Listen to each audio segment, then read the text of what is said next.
Across every card type, creatures, artifacts, upgrades, and actions, you'll notice that many of them have special abilities listed here. A lot of these abilities will have keywords associated with them, indicated in bold letters.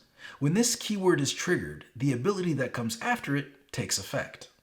The play ability, for example, triggers when a card from the active house is played, even if that card is played from somewhere else other than your hand. Although, if a card asks you to put a card into play, any play ability that card might have will not take effect. Action abilities, on the other hand, require that the card be already in play, ready, and belonging to the active house. To trigger an action ability, simply announce that you want to perform that card's action, exhaust it, and apply its effects.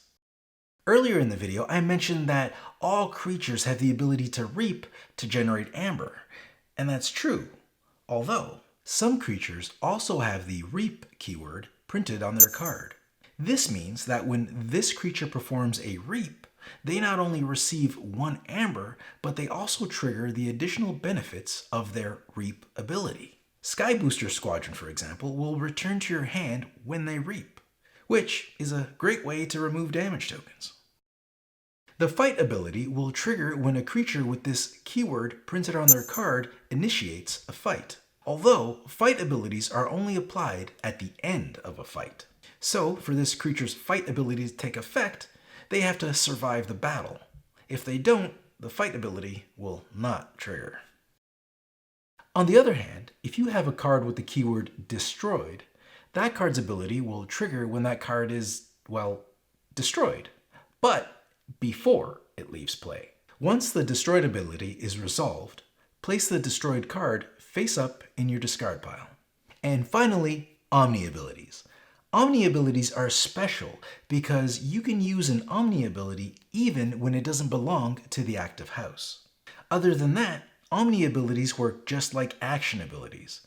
Exhaust it and resolve its effects. When resolving any of these abilities, you might come across a situation where you just can't do everything the card is telling you to do.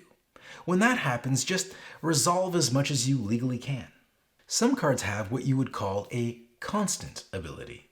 Unlike triggered abilities, constant abilities don't need a trigger to activate. They're just always active as long as they're in play.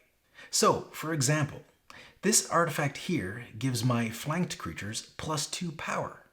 This power bonus is always active as long as this card is on the table. Constant abilities are active even if the card is exhausted, although you don't have to exhaust these cards to use these abilities.